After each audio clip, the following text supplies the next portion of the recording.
Well, locking itself was the contribution of many, many dancers under the terminology locking.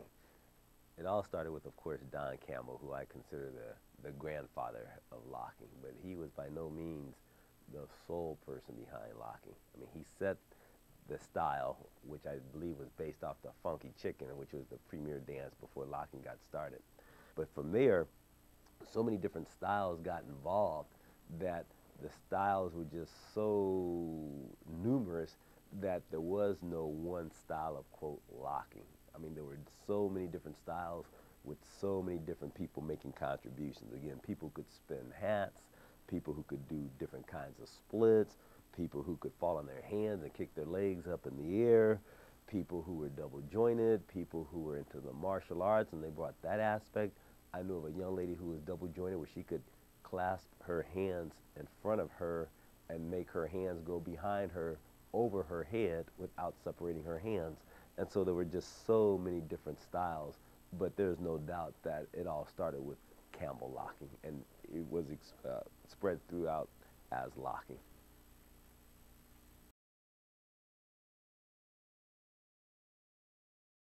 But people would say, "Are you a locker?"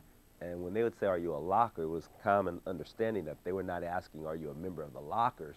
They were asking, "Are you a locker style dancer?" And so realistically, it evolved to the point where you were, quote, a locker. Not that you were part of the group, the Lockers, which was, of course, a fantastic group, but the street terminology had gotten to the point where it was common terminology. "Hey, are you a locker dancer?" "Oh, yes, I'm a locker." "Are you a locker?" "Yes, I'm a locker." And so even if you did the robot, you were a locker. If you did hat tricks, you were a locker. If you did fantastic splits, you were a locker because in essence, you were a locker style dancer.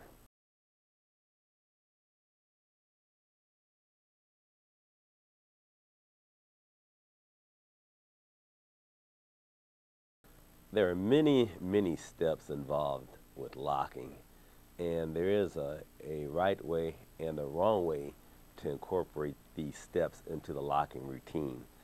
Some of the steps were called the witch away, there was the pancake, there was the Skeeter rabbit, there was the Scooby-Doo, all kinds of different steps that the locker had to know insofar as being able to put on a show in front of people, because you could just be freestyling for one moment, then call out a particular step, and you and the person you're dancing next to would fall into the routine, whether it was the Skeeter Rabbit or the Scooby-Doo, and go into the step and put on a show, and then some person might go, "Hey," and then you'd break off and start freestyling again. Now, many people, particularly people who weren't there when this dance was being created in the early 70s, didn't get the foundation, nor did they get the understanding of what locking was about. You had to lock. So you moved fast, you froze fast. And so that was part of the locking routine, that lock, move, and it made it so beautiful because it was so quick.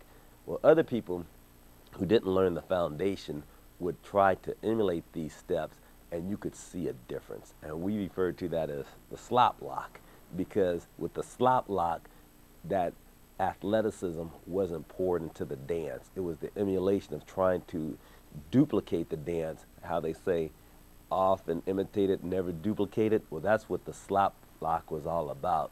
You had dancers who really didn't know the true format insofar as the understanding of, quote, the lock. And so when they performed, you could see a difference. Now, the average person wouldn't see a difference unless that person saw a real locker, someone who was there in the beginning.